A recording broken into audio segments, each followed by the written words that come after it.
Bonjour, bonne nuit, bonsoir à tous. En classe, nous avons vu cette vidéo.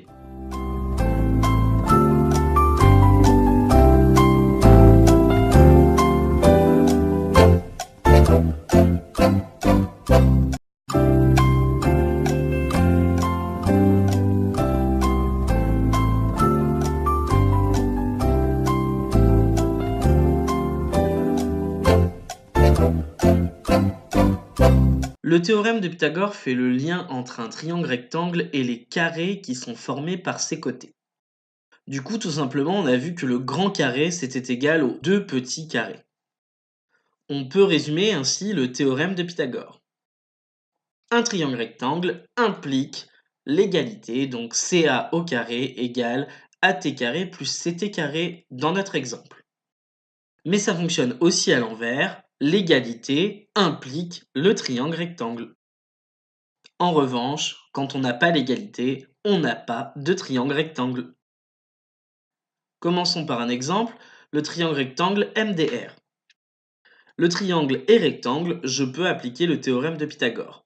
On écrit la formule dm au carré égale dr au carré plus mr au carré.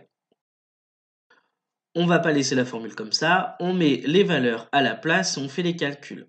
Donc ça nous fait 8 puissance 2 plus 6 puissance 2, on trouve un total de 100. Alors comme nous on ne veut pas trouver dm puissance 2, on veut dm tout court, pas de puissance, on fait l'opération contraire à la puissance 2 et c'est une racine carrée. Du coup, dm égale racine carrée de 100, ce qui fait 10 cm. Deuxième exemple, un triangle rectangle JSP. Cette fois-ci, c'est la longueur PS qui est un petit côté qu'on est en train de chercher. Le triangle est rectangle, je peux faire le théorème de Pythagore, mais cette fois-ci, la formule change un petit peu. On cherche un petit côté, donc il faut faire la grande longueur, l'hypoténuse, moins l'autre petit côté. Donc, PS au carré égale JS au carré moins JP au carré. De la même façon, on remplace par les valeurs et on fait les calculs, et on trouve que PS au carré fait 144. Du coup, on fait la racine carrée, PS égale racine carrée de 144, ce qui fait 12 cm. Donc en résumé, comme l'égalité du théorème n'existe que dans les triangles rectangles, on précise avec une phrase que le triangle est rectangle. Donc on a le droit de faire le théorème. Ensuite, on applique le théorème, donc on écrit l'égalité en utilisant les côtés du triangle. Mais attention à la longueur qu'on cherche. On remplace les longueurs par leurs valeurs, on fait les calculs, et enfin, la dernière étape, c'est de faire la racine carrée.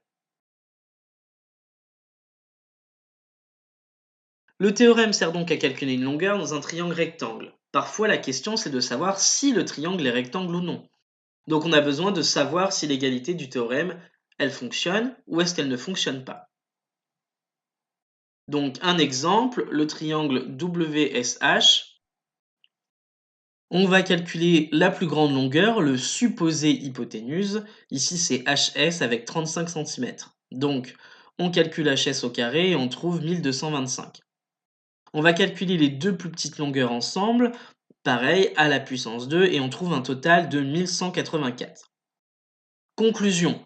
On voit que ce n'est pas égal, HS au carré est différent de WS carré plus WH carré, donc le triangle WSH n'est pas rectangle, d'après la contraposée du théorème de Pythagore. Deuxième exemple, si je change la valeur de WH qui ne fait plus 20 cm mais 21 cm, lorsqu'on fait les calculs, que ce soit le grand côté ou les deux petits côtés ensemble, on trouve dans les deux cas 1225. Donc en conclusion, je constate que HS au carré c'est égal aux deux petites longueurs puissance 2, donc le triangle WSH est rectangle d'après la réciproque du théorème de Pythagore. Abonne-toi et lâche un like si t'as compris.